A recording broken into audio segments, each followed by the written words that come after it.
you only carry one thing throughout your entire life, let it be hope. Let it be hope that better things are always ahead.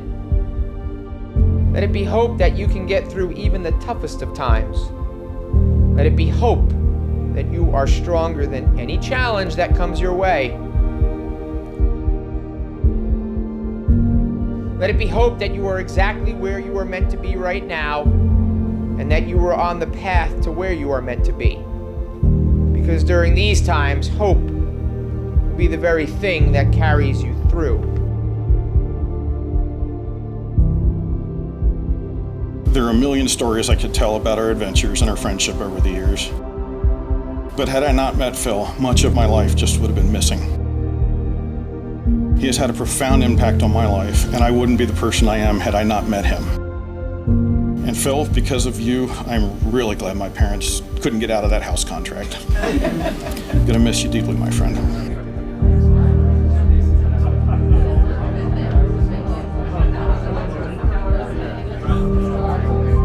Three of the things that really stand out in my mind in working with Phil: probably one of the most intelligent engineer I've had the luxury of working with. His creativity and his passion.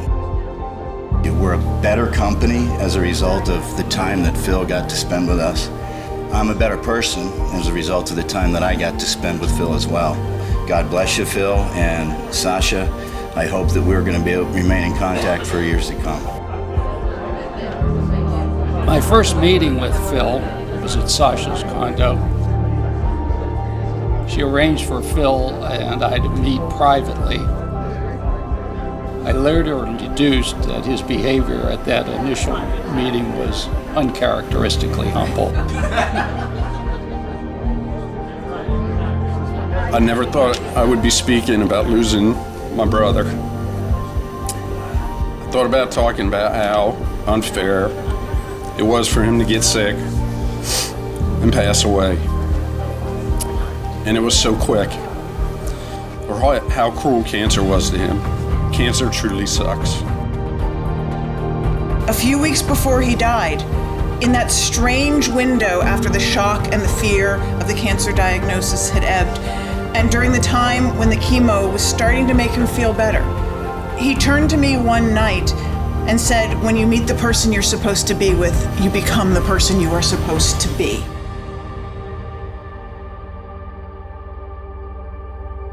Good afternoon, ladies and gentlemen. My name is DJ Wright, and on behalf of my family and our care team, our thoughts and prayers are certainly with all of you, and also all of you who are with us virtually. We know there are many people across many lands that have been touched by Phil's heart and his spirit, and we welcome you here today, especially Phil's dad. Please know that we are thinking of you especially today, and know that your nephew or your grandson has made technology kind, so it should be working well.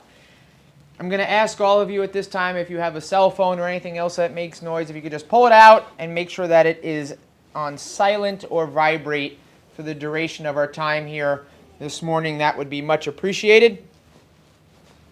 Sure thing. Exactly.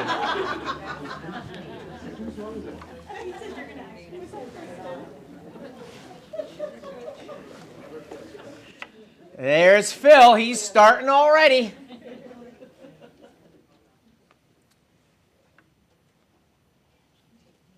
So I want to start off by first saying I did not know Phil.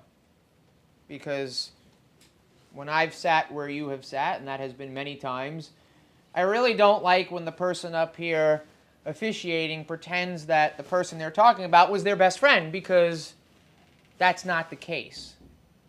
But I have been honored to learn quite a bit about him.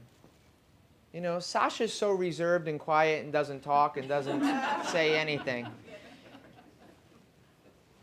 But the passion about which she has spoke, not about her husband, not about her best friend, but about the human that Phil is, you noticed how I didn't use past tense, has truly allowed me to get to know who Phil is in a good way. So my job today is not to sit here and tell you about all the wonderful things Phil did. Obviously, I'm going to miss not being able to sample some of his chocolate. I can see the beauty in his glass making, as you all have those bookmarks. That is what he made right there. Like, I don't need to tell you about that stuff because you all know that. And we're going to hear from several people who are going to share their Phil-isms, if you will, today. So then, what am I doing here besides emceeing? Well, I'm going to tell you what I think Phil would want you to hear were he standing here today, and he probably wouldn't be here right now, as Sasha said. He would have been out of here 2 hours ago doing something crazy, but yet here we are. So I thought long and hard about how I was going to start today, and this is kind of weird and kind of deep, but I think that's Phil. The same boiling water that softens the potato, I know, right? I'm already going there, hardens the egg. The same boiling water that softens the potato hardens the egg. It's what you're made of, not the circumstances. You all are going to leave here a little later on tonight to continue the laughter and the celebration of Phil's amazing life. And you have a choice when you walk out that door tonight. You can be angry and miserable and sad and lock yourself up in a cocoon that never blossoms. But is that really honoring Phil, who is the antithesis of everything I just said? He was not a shrinking violet.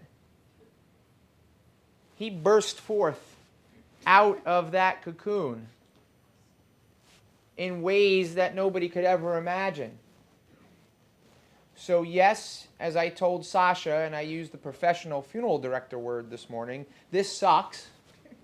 Like, I don't have a good word for this. I don't understand why the dash between those years wasn't longer for him, and why some of the people who maybe are not as good and who beat their wives and do things that are just unconscionable, why do they get to live to ripe old age? I don't have that answer.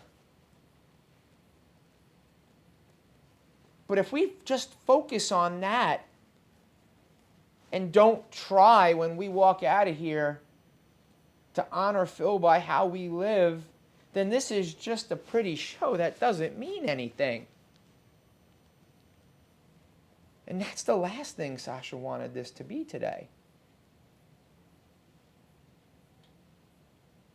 She wanted this to honor who Phil was. And I challenged her, and then she got right on board. But who he still is, but more importantly, who he will continue to be through all of us, myself included. It's what you're made of, not the circumstances. Does this hurt? Yep. Is this painful? Yep. Will it always be? Sure. But if we take who Phil still is to each of us and let it become part of your actions, right? This isn't something that can just naturally happen. You have to pause the noise in life, right? And it takes a lot. I mean, I know some of you had pain turning off your cell phone just now. I'm serious. We have become so. But things like this, when we're standing before the physical remains of somebody who is our whole world, we realize really what's important. And it's not riding the horses. It's what it means to get up on that beautiful creature, to feel the wind in your hair, and to be able to focus on all the good things in the world. That's what it really is. It's about going fast too sometimes, right? He had And no hair jumping. and he was wearing a helmet. He had no hair and he was wearing a helmet. Yes, I'm more talking about you, but that's okay. She got me early. I didn't know how long it was going to take. But what I think Phil would want all of us to learn as we look at the pieces of his life that made him so special, you realize it's not any of these things at all, but it was the heart behind the things.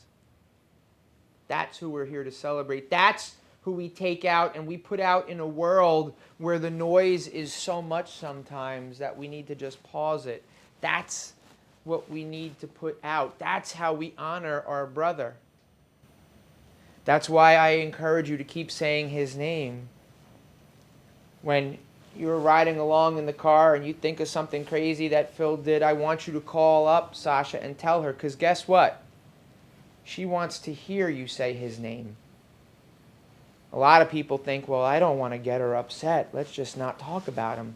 So you get on the phone and you talk about everything but what you both really want to talk about. Keep his name the household word it always was. Make your actions reflect your own beauty, because that's what Phil loved about each of you. He wouldn't tell you to be more like himself. He would tell you to be more like you. But what I'm telling you is to take a little bit of Phil and inject it into your own life. You honor him by doing that, and frankly, you're making this world a better place. Because you see, I'm sad for you, but I don't think this world is darker because Phil isn't physically walking through it. Actually, I think it's brighter than it ever was, because his light isn't contained anymore in just him. It's everywhere. We just sometimes have to pause the noise to see it and to be brave enough to put it out with our own light.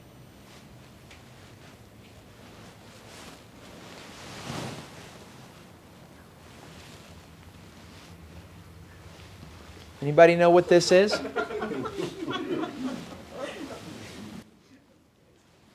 Free funeral for whoever can get it. What about me? I know what. No, you're not allowed. So my whole staff the other day, I'm putting it around the arms. Like, does it go around my butt? Like, nobody's that thin. Leave it to Phil for COVID to make a mask.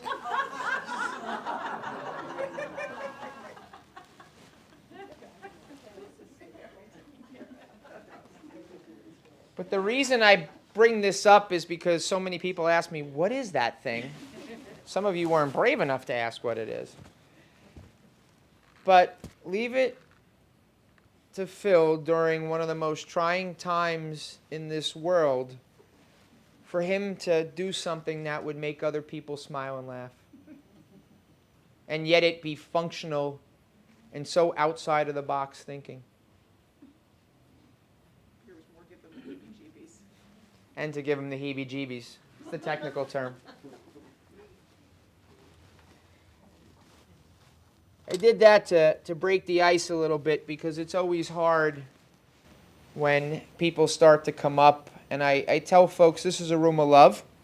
You have nothing to fear when you come up here, and the love of the family and friends in this room is what this is really about today. So I'm going to invite people up, and then I'm going to ask you just to kind of introduce yourselves a little more for those who are here, and also for those who are watching virtually around the world. If you speak at a little bit higher volume than normal, the room was designed to bounce your voices to the back, and the microphones will pick you up for all the cameras, so you don't need to scream, but just be a little bit louder than normal. And I'm going to ask Chris from his work to come forward. There's Chris, to begin our time of sharing.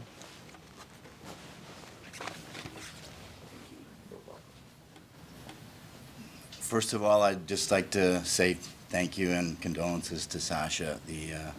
But I worked with Phil, as my name's Chris Barebo, and Phil was always an avid Hawaiian shirt kind of guy. So in honor of Phil, we wore a purple Hawaiian shirt today.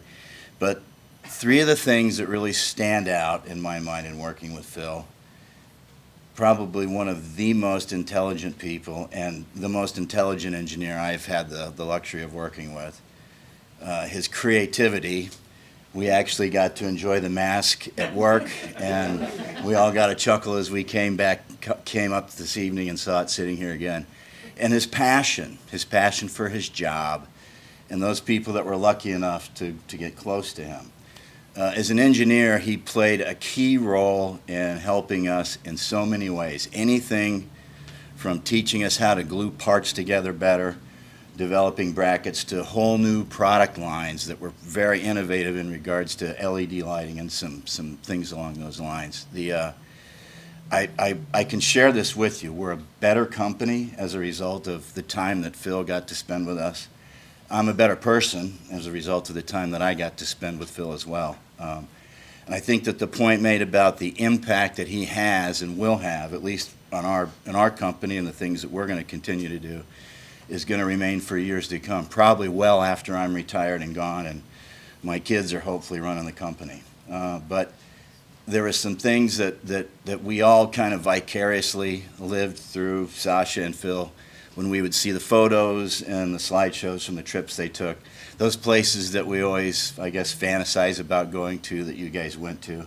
Thank you for that. Those will always be special as well. But once again, I can't say enough about the contributions in the relatively short period of time that we worked together. And as a family business, it can be kind of rough. And once again, Phil did a wonderful job in becoming part of our family. So God bless you, Phil, and Sasha. I hope that we're going to be able to remain in contact for years to come. All right, but thank you. Thank you. I'm going to ask another one of his colleagues, Eric, to come forward now to share with us some of his thoughts.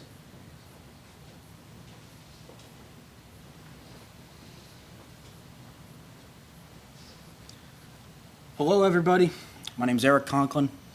I also had the wonderful opportunity to work alongside Phil. Thanks to him, I had my first engineering job. So I'd like to tell a couple little stories just to get you a perspective of what he was like in person. The job interview was very normal until he decided to sit me down in the office, had me sit down in the chair, turned around in his office chair, started clicking on his computer a little bit, and out shot a piece of paper from the printer. He slid it across the table to me and said, "How does this make you feel?" Looking at it, it was some kind of foreign electrical schematic that he had created. And to me, I said, "I don't really know." I tried my best to name some of the things, and I probably only got about 10% of them right. But he still had faith in me. Growing our relationship at work was an amazing time. Every day it seemed like our tangents on random hobbies would grow and grow. I learned that we shared passions about tools, metallurgy, whether it's welding, talking about Damascus steel, whatever it may be. We both shared interest in it. I remember one night I was at home and my grandmother had made peanut butter eggs, my favorite recipe. And she was like, "Eric, I got to find a better way to coat these candies. I don't know what kind of chocolate to use." And I said, "You know what? I have a guy at work that'll probably know the answer." So the next day, I go into work, and we start talking about this. And we spend good 10, 15 minutes discussing his deep hobby for making chocolate and how he's continuing to grow it by getting different pieces of machinery to help him with his hobby. He left me off with chocolate candy coatings. I thought that this was done. I was sitting at home that evening, and 9:30 at night, my phone vibrates. It's an email from Phil. And he wrote out a very detailed paragraph of exactly what my grandmother would need to use to perfect her recipe. Long story short, he cared. No matter how small, how minute the detail was, he cared to help. He was always there to help everyone. With that being said, thank you, Phil, for being the best mentor you can be. Here's to the memories. Thank you, Phil Hamilton. Thank you so much. The things that make me me, or the things that make me different, rather, are the things that make me me, from the deep philosopher Winnie the Pooh. I'm going to ask Phil's father-in-law, Norman, to come forward and share some of his thoughts.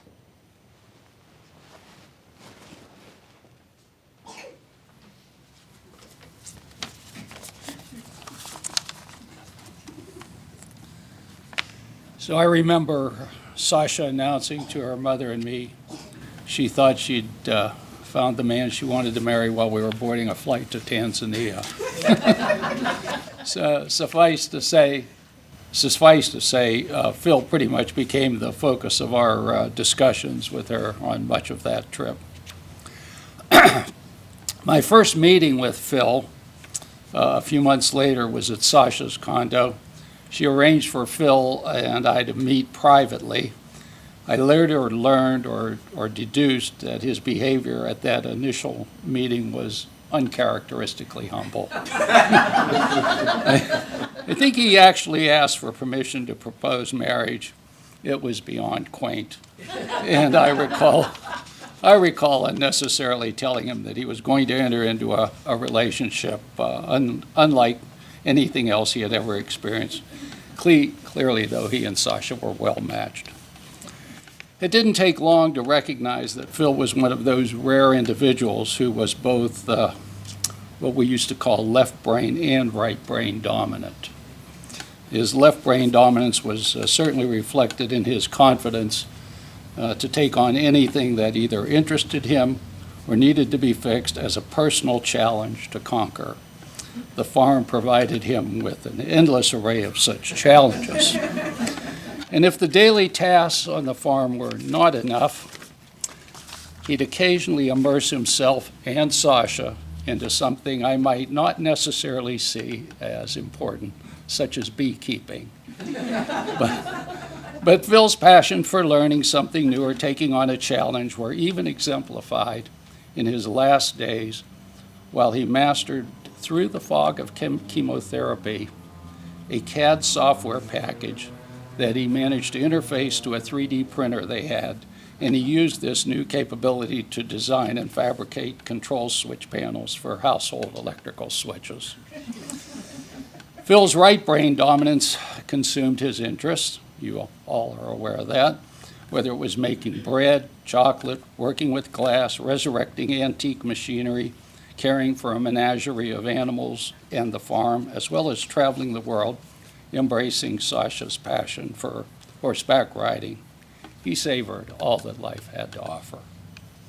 Phil often seemed organized and in control. Well, not always.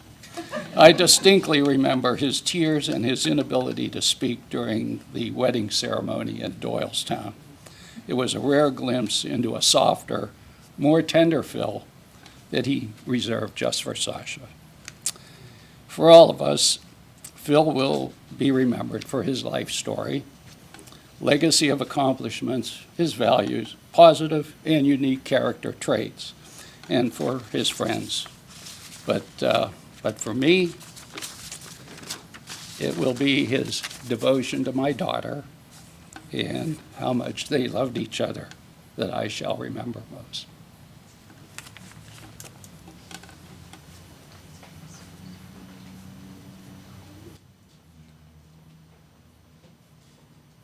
In order to be irreplaceable, one must always be different. Thank you, Norman, for that. I'm going to ask one of his BFFs, as they say, Kevin, to come forward. There he is.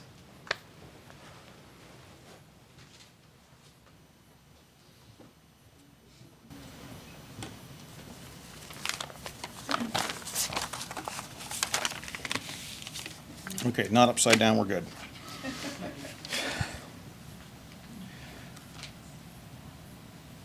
My name's Kevin.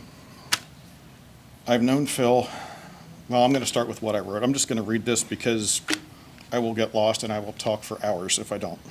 So, Not you, Kevin.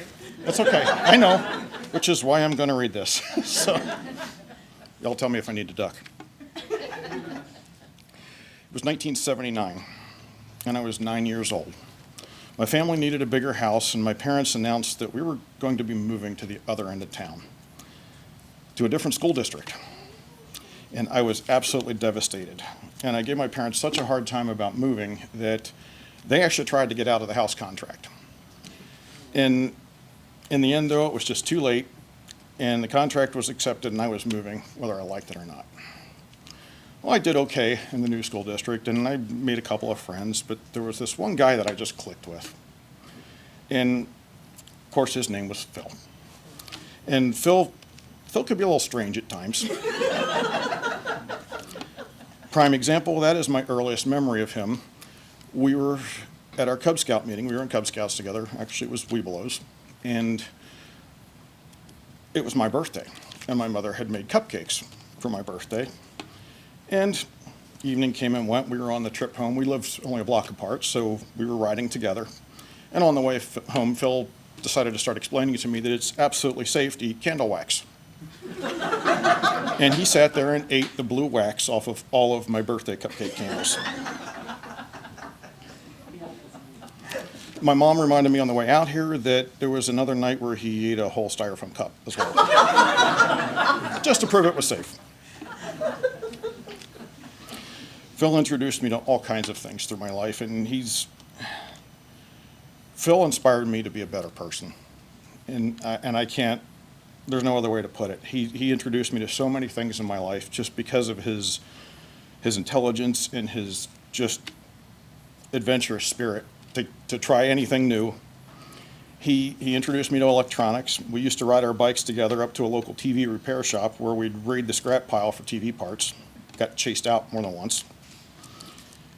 We mostly swiped speakers and magnets, and I kind of recall a few flyback transformers coming out as well. And when I was helping Phil last summer to clean out his parents' house, I noticed that on the circuit breaker box in the garage were all of the magnets that we had swiped 30 years ago, all still on the breaker box. And he left them there as part of the house. So he and his dad introduced me to ham fests, and we went to many of them over the years, all in Maryland. And if you don't know what a ham fest is, just think giant yard sale for electronics. So ham radios, computers, anything. And Phil actually taught me how to build a computer I was probably 16 years old, and he already knew how to do it. We went to a ham fest and we bought all the parts, and we built a clone of an IBM XT computer, and we set that up at our school as the first visual announcement system. And I got a sidetrack on this one because I forgot to put this in here, but we got in trouble. We got in trouble because somebody else caused the trouble, and Phil got mad at them, and suddenly the visual announcement system stopped working. And the vice principal came to me for the problems. Like, I am not going to fess up on my buddy. He knew Phil did it. He didn't know what he did. I knew what he did, and I wasn't going to fess up, but I just looked up and said, please don't put me in the middle of this. And he actually decided it was okay, and he went back after Phil on that one. But that all got sorted out. Sorry, I lost my spot now. As our friendship progressed over the years, his creative nature just became more and more apparent. He had so many cool ideas, and we got into so many different things that he would just get me interested in. And I had some mechanical abilities, and my dad was a maintenance electrician, and things that I did and the things that Phil did, it just kind of, our lives were just complementary to each other. And we Sorry, having a moment. Our lives were really complementary, and he would help me with my mechanical projects, and I would go over and hang out in the garage with him and his dad, and we would do woodworking, and I'd help out with some of his projects. And of course, we had some really creative things we did as well. We launched model rockets together, and sometimes we launched things that weren't actually rockets but needed a rocket engine. The most famous one that got talked about for years and years was the General Lee. We had one of those little plastic Revell models that I had built of the General Lee, and Phil and I decided it needed a rocket engine. So we took a plastic, we cut a hole in the back and we shoved a D-size rocket engine, and if you're into model rockets, that's the biggest one they sell. And we put that in, we took it up to the local school, and we launched the General Lee along the ground. It went about 3 feet, cruised about 100 yards, and then just nosedived. So, yeah, the Duke boys could definitely stick a better landing than we could. There were pieces everywhere. So after college, I helped him move to his apartment in Philly as he started his first engineering job at the U.S. Pipe Foundry. And it was while he was living in Philly that I really saw his artistic abilities just expand. He started taking classes in jewelry making, and I always told my friends that I have this friend that's into the arts, but it's all the manly arts. He was into jewelry making, which involved melting metal and casting metal, and playing with blacksmithing. And then, of course, he got into the glass blowing, which that seemed to really consume him. He took that class over and over and over again just to get access to the forges, is that the right word, the ovens where they'd melt the glass. And the funniest thing about the whole thing, though, was he made all of his own glass blowing tools. The blow pipes, they have, about 4 feet long or so, and he machined the tip to weld on it, and he machined the plastic mouthpiece that went in it, and he carried them all in a piece of PVC pipe on the roof of his car in an SUV. And this was a piece of 4-inch sewer drain PVC pipe with the caps on the ends, the screw-off caps, so it looked like he was driving around with a giant pipe bomb on the roof, which he got a lot of questions about. So at this point, I got to stop and just talk about the personal side of our friendship, because most of it was all about, mutual respect and the technical things we did. And, he added some artistic bits to it because I certainly don't have that in me. But we started, as our friendship, we never really talked about personal things like, women, feelings, politics, religion, none of it. We didn't talk about any of it. And honestly, there was one point where we did talk about women. Happened twice. One time he tried to give me advice that I didn't take, and it backfired on me big time. And at one point I gave him advice that he did take, and it backfired on him. That was it. No more women discussions. Never again. So, years later, I'm at a party one night at a friend's house, and I was having a challenging week, and somebody offered me a drink, and they gave me this big glass. There was at least 5 shots of bourbon in there, in that glass, and I downed the whole thing. And I just downed it, and my phone rings. It's Phil. I just introduced Mom and Dad to a woman. You did what? Dude, I just had 5 shots. Call me tomorrow and remind me. And it's a very short time later I met Sasha. Because, yes, it was Sasha. And despite all the years we had of not talking about feelings and not talking about women, I knew immediately, in an instant, that he had done the impossible and found his perfect mate. And looking back on all of it, Phil taught me about computers and electronics, and I ended up working in IT. And we'd hang out at my grandparents' farm, and I got him doing mechanical repairs, and he ended up with a farm and working on lots of mechanical systems, engineering, and, Phil was the kind of engineer that didn't hesitate. He knew what a screwdriver was and knew what to do with it, and he would not hesitate to tear into things and build things, and I think we all know this are the best kinds of engineers. And it just amazes me how much our lives just impacted each other, that so much of my life is because he was there. And I can see the opposite as well. And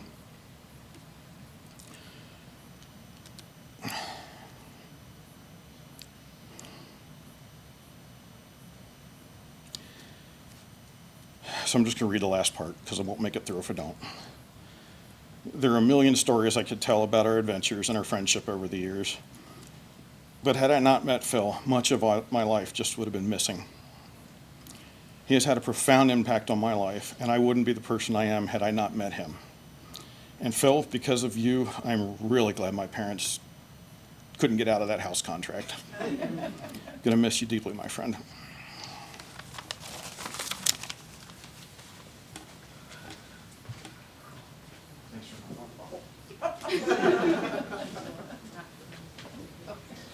Person who follows the crowd will usually go no further than the crowd. The person who walks alone is likely to find himself in places no one has ever seen before. Albert Einstein. We're getting more erudite. Yes, a little bit. All right, little brother. Come on up.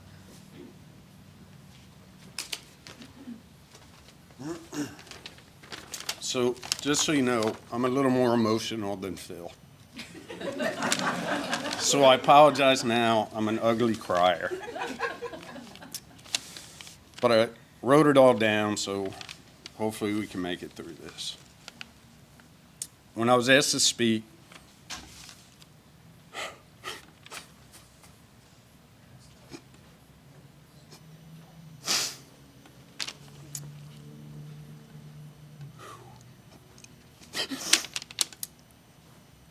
sorry.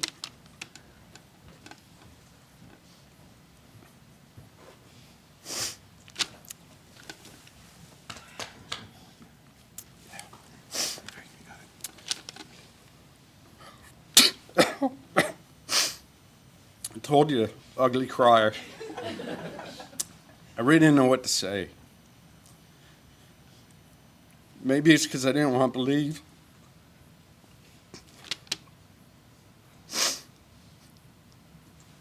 That Phil had passed. Or not, I never thought I would be speaking about losing my brother. I thought about talking about how unfair it was for him to get sick and pass away. And it was so quick. Or how cruel cancer was to him. Cancer truly sucks. I also gave thought to talking about growing up with Phil.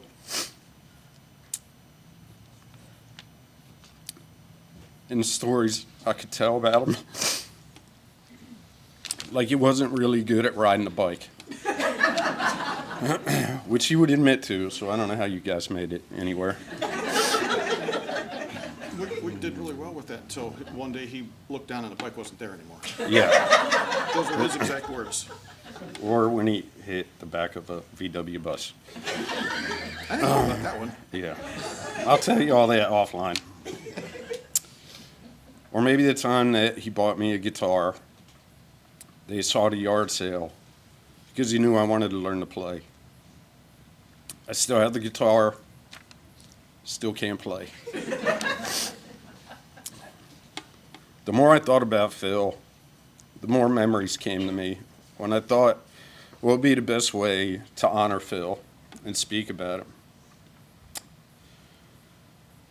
It was a look at how he lived his life and what we all could learn from him and his time with us. He lived an uncompromising life, doing what he wanted without worrying about what others thought of him. He played the flute in the high school band, which I don't know if y'all knew that. And he didn't really care, even though it was different at the time. Phil had many interests and many passions, from woodwork to glass blowing to going to auctions and buying what he thought he would need for the next project or interest. He seemed to always go all in on his interests. It was something me and Phil had very much in common. He obviously loved the farm and was all in on that also. He was also all in on traveling, and to my surprise, really enjoyed being on horseback when traveling. Not sure where that interest came from. Just kidding, Sasha. I know it was you. If you ever wonder what Phil was most passionate about,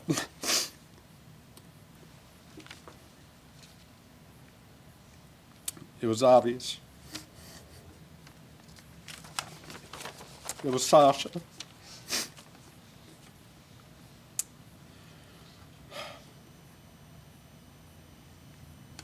Please give me a second.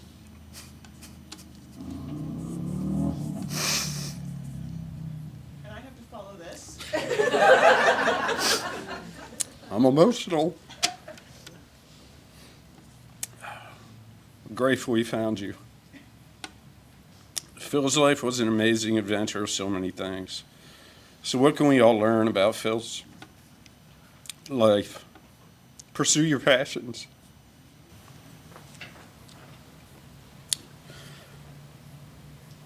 Whatever they may be, pursue them. Don't worry what others think about you based on your interests or even how you dress. Phil definitely had his own style. When you get a chance to do something different that might not be the most conventional thing, take advantage and take a moment and think about Phil and his many interests. Remember to share your passions with the people in your life and let them know you love them. Today we are all here to celebrate Phil's life.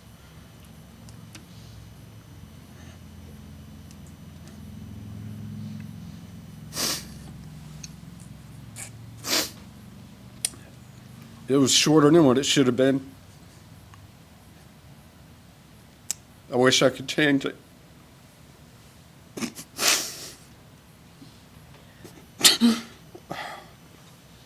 Like I said, cancer sucks. Let us all remember the great life he truly had.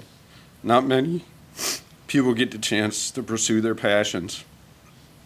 He was fortunate for that. He lived his full life as someone could, and that is something we should all be grateful for. I wish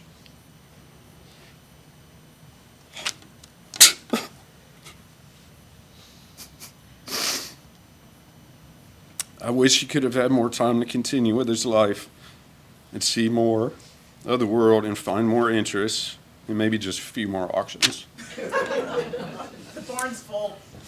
Yeah. But that just wasn't meant to be.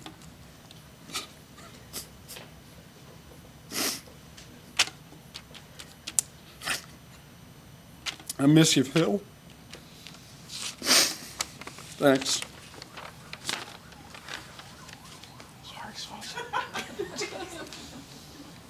Should I just stay to hold you up, too? Okay. I'll still throw the bottle at you.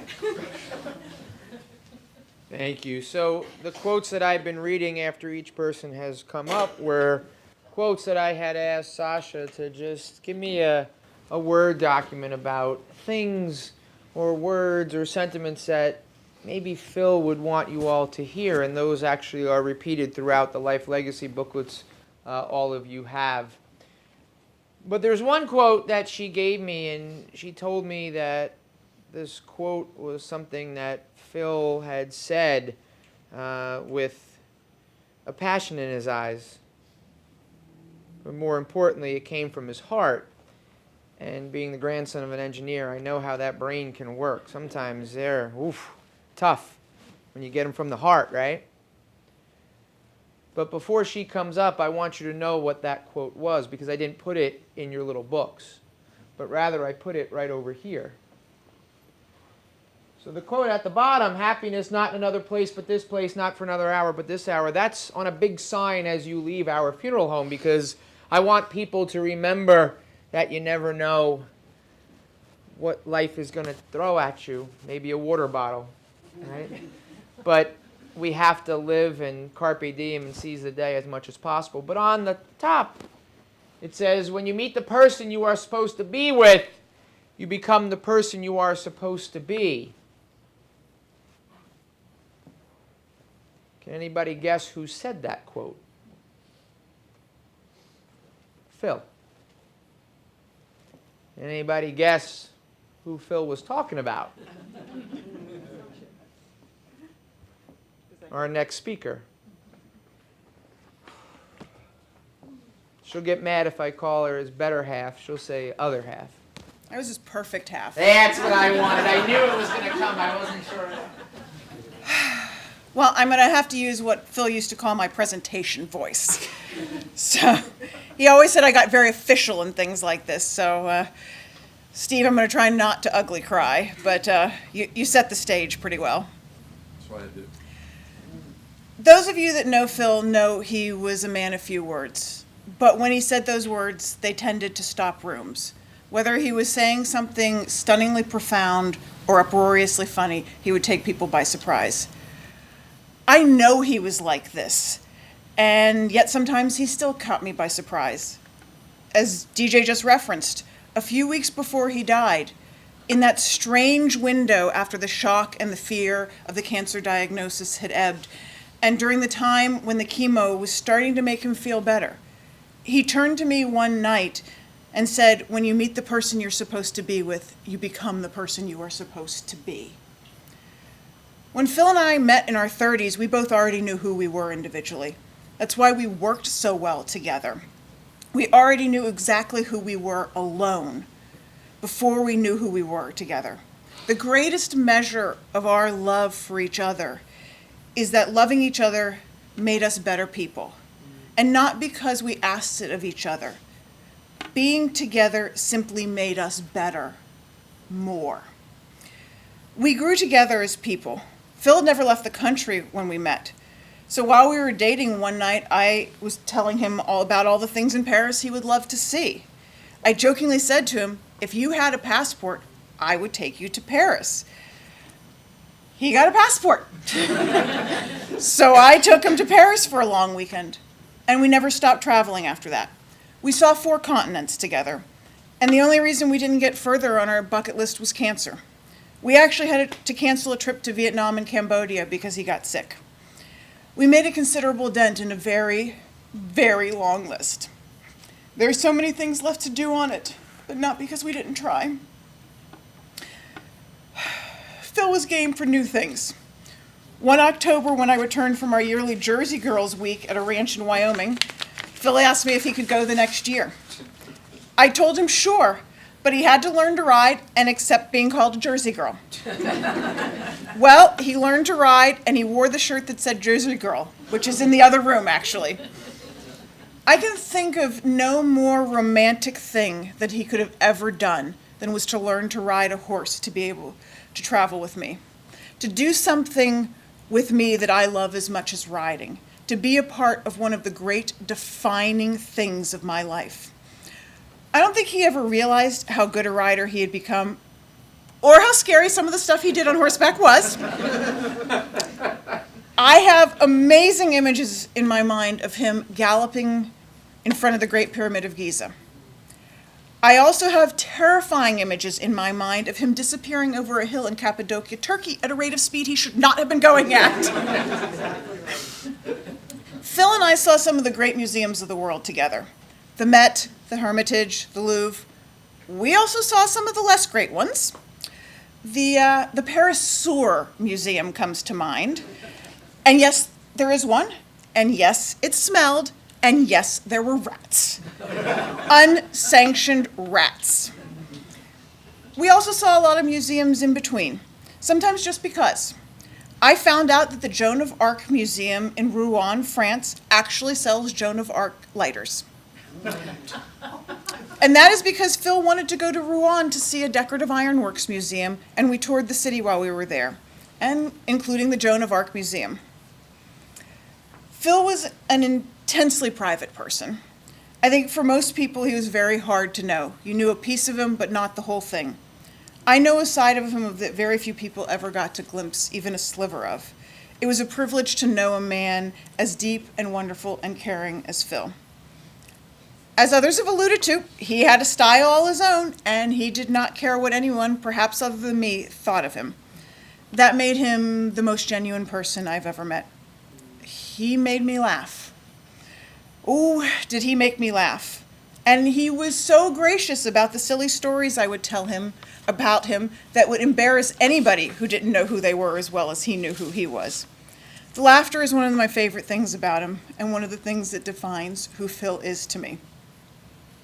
Another reason that Phil and I got along so well is we both had an engineer's mind and the soul of artists, as others have alluded to.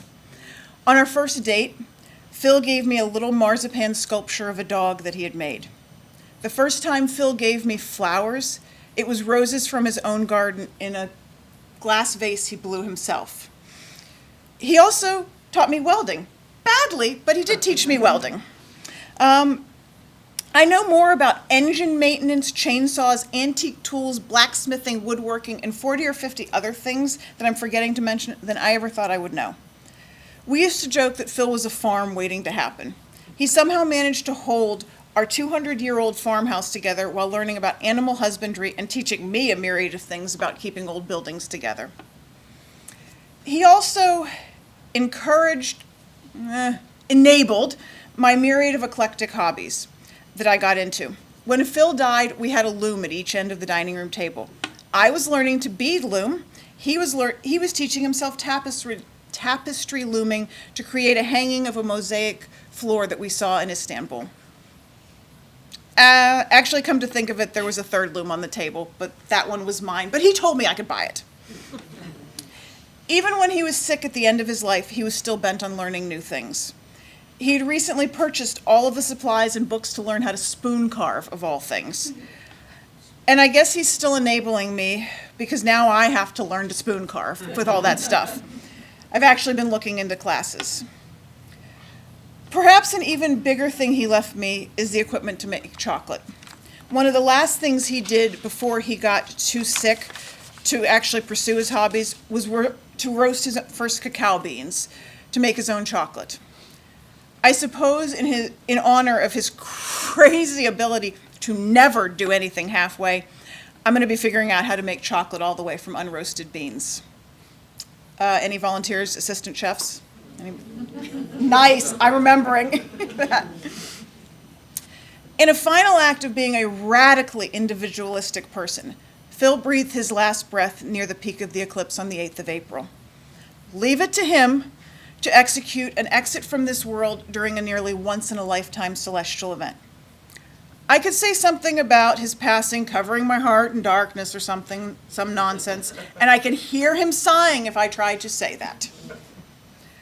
So, let it suffice that there are no words to describe the enormity of my grief, so I won't even try. There is an empty space beside me and in my heart. There is a very loud silence in all the places I go now. I thought I had decades more. I have no regrets, no would'ves, could'ves, or should'ves about the life we led together. We packed a lot into the almost 13 years we were married. I believe people live on in the memories of the loved ones and the stories told about them. So in the years to come, y'all will have to suffer through those stories about him and relive my memories of him. I choose to still be the person, I choose to have his spirit live on in these stories I will tell about him. I choose to still be the person I am supposed to be, even if he is not physically present. Phil was one of a kind, and I know I did become the person I was supposed to be when I met him. Most of all, I will keep his memory alive by being the person I am supposed to be. Nothing about him being gone from this world changes that. Thank you.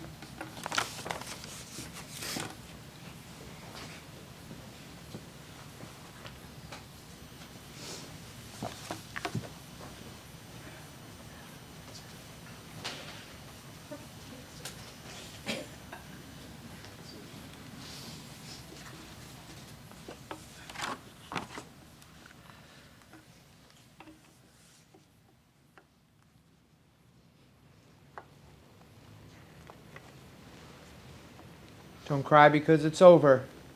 Smile because it happened. Thank you so much for sharing from your heart. And as I said, I want to be right there making that chocolate. You're going to have to fight a couple other volunteers. We just have to make more chocolate then. There you go. That's not a problem. But thank you for sharing your heartfelt words. And I don't think anybody's going to have any problems listening and sharing their own stories with you for many, many, many years. On that, I know so many of you have so many more stories. We could go on, as Kevin said, for hours and hours and hours and hours and hours and hours and hours and hours.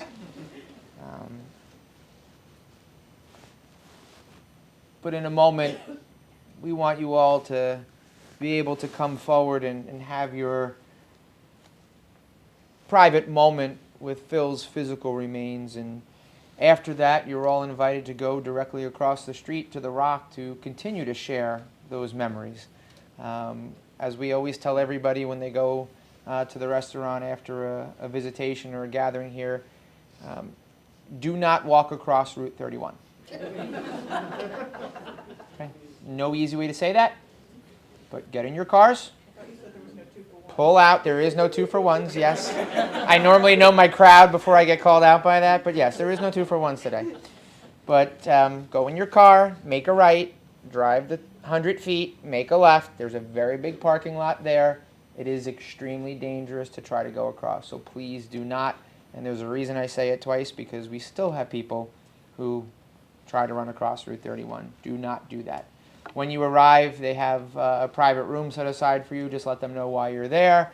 And obviously, after Sasha and the family have just a few final moments before they depart, they will join you there. But even if you can just break bread and have a cup of coffee before you go back, please stop by. In case you haven't figured it out, you're all family here, okay? You're all Sasha's people. She wants you there, and she would love for you to join them. So please just go right across after you've made your way through the funeral home, and let them know, and they'll get you to the room that they have set aside, and the family will be over in just a few moments. A couple bit of housekeeping before our final reading. If you didn't get a chance to sign the guest book, which I believe most of you did, again, name, address, and email for the family so they can properly thank you later. Please do so on your way out. When you come forward in a few moments, members of my care team will be calling you row by row. In the meantime, everybody in this room and in the room behind this one, if you would just make sure you remain in a state of silent thought and contemplation, that would be appreciated, so that those who are coming forward just have their chance to do that same thing that you did in the same quiet respect. So if you could do that, again, it would be much appreciated. If you did not get a chance to get one of the Life Legacy booklets or the vase bookmarks, again, most of you noticed the vase that's on that bookmark is the one that is by his urn. And I did not know that was the one from your first date. Wow, that's make the Undertaker cry. Thanks, Sasha. Life goals. But that makes it all the more beautiful. But if you need any more of those things for family or friends who couldn't be here, please see a member of my care team before you leave. By the front door, we have sufficient numbers of extra we printed for those who couldn't be here, so you can take as many as you need. Also, if you did not get a chance to leave a note in the kind of yearbook we had created, if you'd like to just stop by now, we are going to be sending that across the street with Sasha, so that can be passed around the restaurant. Take the 5 minutes and write a thought-felt note, a story, something funny. You know, it can go from G all the way on up to PG-13 or further, whatever you want. But share some stories, as I know that book will continue to be shared for many years to come. So, how to conclude our time today was something that was difficult for me to figure out, knowing that I had to follow you. And I must say, I have thoroughly enjoyed my time with you, although I wish I've never met you. Same. But listening to you speak from your heart over these last weeks it's been a privilege. It's been a privilege. And so, again, knowing that was difficult because I didn't know what she was going to say, but I knew it was going to leave me tongue-tied, which is very unusual for me. So, thinking on what you might say, and also knowing where you were and being somewhat frightened for you. And I'd be remiss if I didn't say that, because you and Phil were not codependent on one another. Okay, that's important to understand, because codependency can be treated negatively. But you were part of one another. And all of a sudden, if you lose an arm and a leg, you got to figure out how to navigate. And that's different. And it can be difficult. Notice I said different first. Because the engineer of Phil would tell you, well, just turn on that part of your brain, build it. Fix it, it'll fit. But this isn't so easy to fix, right? So I had this tougher task on what could I say, no offense to all of you, but really to her, that would help her walk out the door and start to figure out how to find ink for a pen to keep on writing. Writing a beautiful story, a story that he fell in love with and will continue to help write. But I think you figured out that little part of my teaching here today. So I figured, in Phil's honor, I'd just end with my favorite four-letter word. Not that one. You know what that is, but that's my second favorite four-letter word. And it may be cheesy and kitschy and funeral directory, but it works. And it's something that I look at under my desk every day. And as I was debating, I saw it and I was like, why am I overthinking this? This is it. My favorite four-letter word, hope. And these words by Nikki Banis have gotten me through a lot of days, and I think they'll get you through a lot of days. If you only carry one thing throughout your entire life, let it be hope. Let it be hope that better things are always ahead. Let it be hope that you can get through even the toughest of times. Let it be hope that you are stronger than any challenge that comes your way. Let it be hope that you are exactly where you are meant to be right now, and that you are on the path to where you are meant to be. Because during these times, hope will be the very thing that carries you through.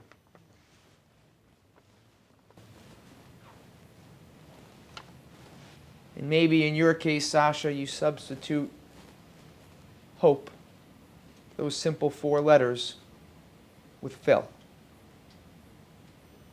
Better four letters. You're the piece of the puzzle of someone else's life. You may never know where you fit, but others will fill the holes in their lives with pieces of you. I think if we've learned anything today, it's that Phil touched all of your hearts in so many different ways. But you all need to know how much you all touched and encouraged him in your own special way. Ways you never realized. And until we see him again, which frankly I hope isn't for a long time, in that place where there's no pain, no suffering, but only light, peace, and hope, remember that when you're having a tough day and when you're not sure what may come, your beauty is touching somebody else's. And if you need a little inspiration, look to Phil, to fill some of those questions, some of those gaps, and be a little more like him, like you were for him. I'm going to ask you all to close your eyes. Take a deep breath. I want you to see Phil. See him in front of you with that goofy grin, some type of wacky t-shirt on. I want you to hear him laughing right now.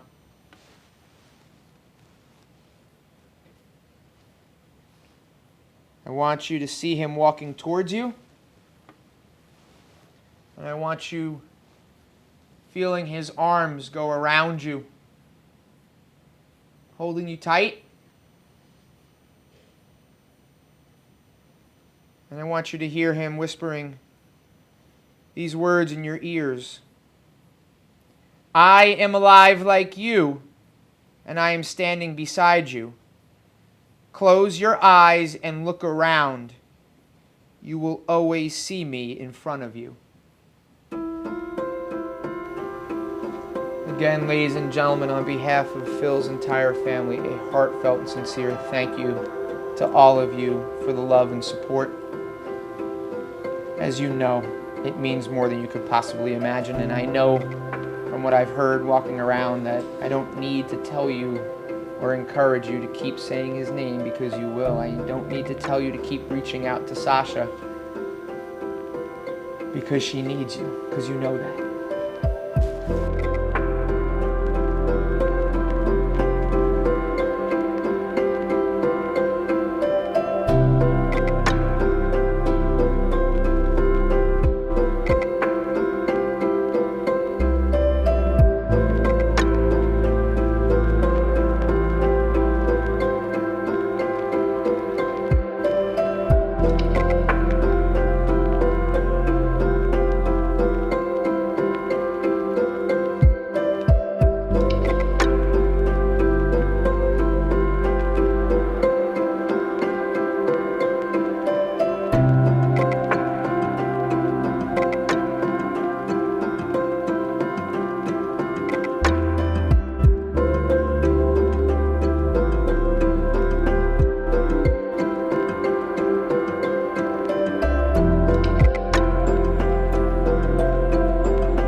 No need to worry. No need to worry. No need to worry. No need to worry.